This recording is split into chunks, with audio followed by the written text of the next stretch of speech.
네, 여러분 안녕하십니까? 6월 23일 화요일 매일 성경 묵상 함께 나누겠습니다. 오늘 본문은 고린도전서 14장 20절부터 40절까지 말씀입니다. 20절부터 40절까지인데요. 제가 20절부터 23절까지만 함께 읽겠습니다. 형제들아, 지혜는 아이가 되지 말고 악에는 어린아이가 되라. 지혜는 장성한 사람이 되라.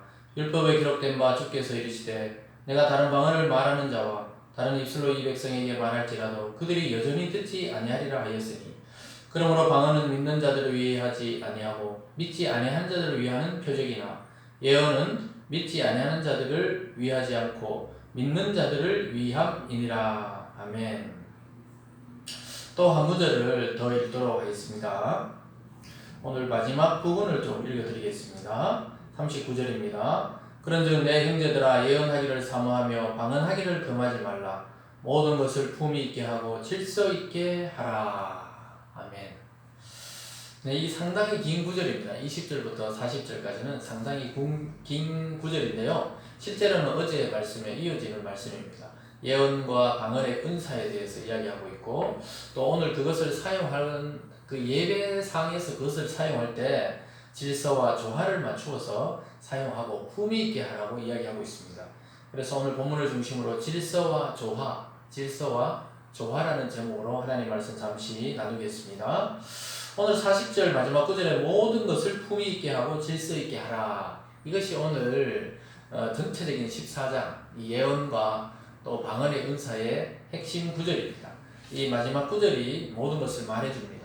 모든 것이 하나님께로부터 온 것이 맞고, 또 모든 것이 교회를 세우기 위한 은사가 맞지만 그것을 사용하게 될 때에 품위 있고 질서 있게 사용하라고 말하고 있습니다. 왜냐하면 이 은사가 낫다, 내가 가진 은사가 더 좋다, 또 예언이 더 높은 것이다, 방언이 더 좋은 것이다, 서로 이렇게 다투다 보면 하나님이 선물로 주신 것이 오히려 해가 될 수 있기 때문에, 또 신앙이 연약한 자와 믿지 않는 자들을 전도하는데 오히려 방해가 되기 때문에 그것을 질서 있고 품위 있게 사용하라고 말씀하고 있는 것입니다. 여러분, 예배 상황 속에서 오늘 그 은사들이 구체적으로 어떻게 사용되어야 되는지 나오고 있습니다. 그래서 예배를 혼잡하게 하지 말고 소란하게 하지 말라고 이야기하고 있습니다. 예배 중에 방언을 너무 크게 한다거나 기도 중에 자기 혼자 너무 크게 한다거나 이랬을 때 믿지 않는 자들이 그것을 보고 혹시 제정신이 아닌가 이렇게 이야기한다고 바울이 표현하고 있습니다. 그래서 그것은 하나님 주신 은사가 맞고 방언을 부정하는 것은 아니지만 하나님과의 관계, 어제 말로 하면 자기의 유익을 위해서 하나님께 기도할 때 그것을 사용할 수 있지만, 공적인 예배 가운데 방언을 아무나 말을 하고 또 예언을 받았다고 막 일어서서 말을 하면은 이것이 질서가 없게 되기 때문에 그렇습니다. 지금은 예배 체계가 잘 지금 다듬어지고 정돈되어서 그렇지, 이 초대교회 때는 자기가 은혜를 받았다 또 예언을 받았다 하면서 막 이야기하는 사람들이 있었던 것 같습니다. 그래서 바울은 그것을 질서 있게 이야기하라. 특별히 여성들이 예언이나 또 방언을 하면서 그 당시 문화에서는 그 질서가 없었던 것 같아요. 그래서 막 이야기하니까 오히려 여성들에게는 잠잠하라 이런 말까지 했습니다. 이것은 여성들을 억압하거나 또 하대하거나 낮게 부르는 것이 아니고 공적 예배에서 질서가 무너지기 때문에 그렇게 이야기했습니다. 그래서 핵심은 무질서가 아니라 질서고, 혼란이 아니라 조화를 이루는 시간이 바로 하나님께 드려지는 예배의 시간이라고 말하고 있습니다. 지금도 우리가 예를 들어 설교자가 아무나 막 설교를 한다거나, 또 물론 뭐 그럴 수도 있죠. 우리가 나눔을 할 때는 각자 그렇지만 정돈된 예배를 할 때는 순서자들이 다 있습니다. 기도와 인도와 설교와 또 예전에는 광고와 이런 것들이, 지금은 목사님들이 거의 하지만 순서가 굉장히 돌아가면서 이렇게 정해져 있었고, 목사님들은 설교만 하는 방향으로 그렇게 했던 적도 있었습니다. 왜 그러냐면은 이 모든 공적 예배의 질서를 위해서 그렇게 사용했다고 이야기하고 있습니다. 그래서 오늘 첫 번째 방언과 예언의 사용에 있어서도 모든 은사로 하나님께 예배할 수 있고, 또 참여하는 이들에게 덕을 세우기 위해서 사용하라고 이야기하고 있습니다. 그래서 덕이 되지 않으면은 사용하지 않고 감추고 있는 것도 은혜가 된다고 이야기하고 있습니다. 방언이나 예언이나 마찬가지입니다. 그래서 우리가 다른 사람들에게 혼란을 주고 신앙이 연약한 자들에게 이상하다는 그런 소리를 들어가면서까지 자기의 은사를 자랑하고 주장할 필요는 없다고 바울은 이야기하고 있는 것입니다. 그래서 오늘 두 번째도 예배의 질서와 또 은사의 조화로움에 대해서 26절부터 25절까지 길게 이야기하고 있습니다. 방언이 있고요. 또 방언을 해석하는 통역의 은사가 있고요. 또 예언의 은사가 있습니다.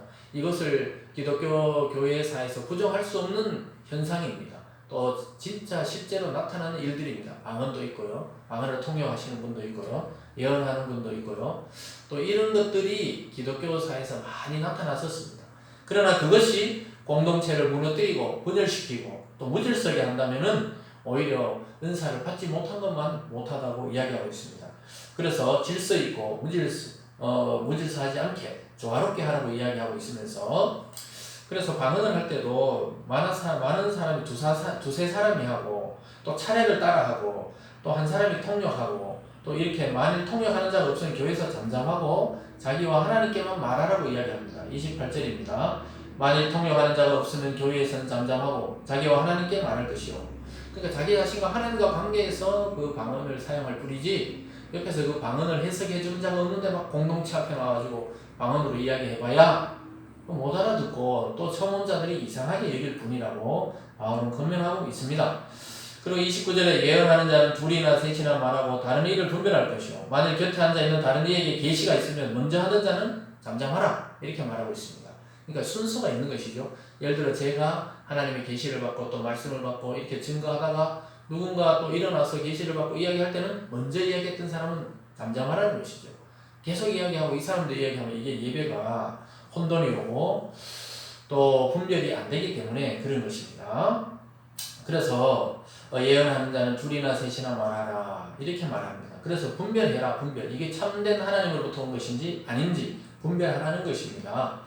그래서 하나씩 예언하면서 질서 있게 한 분 한 분씩 하라 이렇게 권면하고 있습니다. 이것을 봤을 때 그 당시에 고린도 교회에 상당히 은사주의자들과 또 하나님께 계시를 받은 그 소위 말하는 계시파들이 많았던 것 같습니다. 그러다 보니까 자기 주장이 옳다, 아니다 내 주장이 옳다 이렇게 하다 보니까 교회가 엉망진창이 되고 이 믿음의 공동체가 덕을 못 세우고 또 새로운 신자들이 이거 이상한 공동체구나 해서 떠나가고 이런 것들이 있으면 안 된다고 이야기하고 있는 것입니다. 그래서 오늘 마지막에 보면 결국은 36절부터 40절 끝에 보면 품위와 질서 있게 행하라고 이야기하고 있습니다.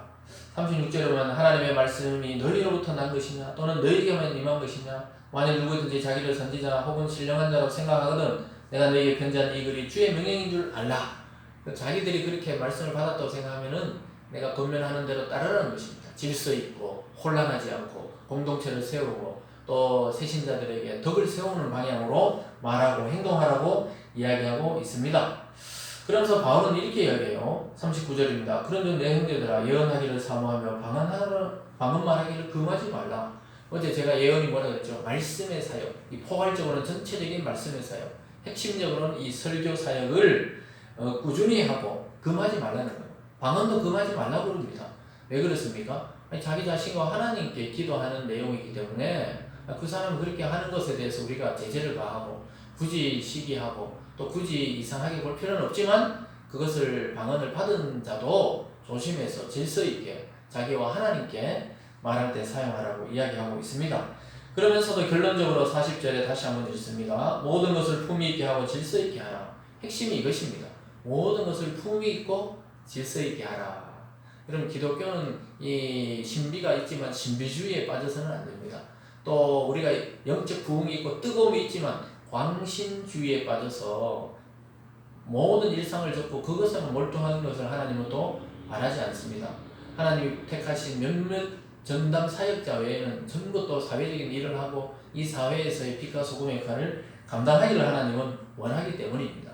그래서 여러분의 주신 하나님의 은사를 품위 있고 질서 있고 남의 유익과 공동체를 세우고 이웃을 섬기는데 질서 있고 품위 있게 사용하시기 바랍니다.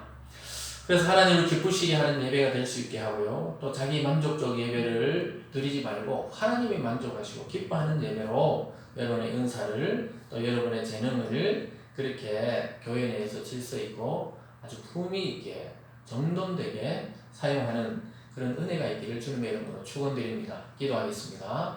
사랑의 하나님 아버지 감사합니다. 고린도 교회 내부에 많은 은혜를 주셔서 은사자도 많고 또 예언하는 자도 많고 방언하는 자도 많았습니다.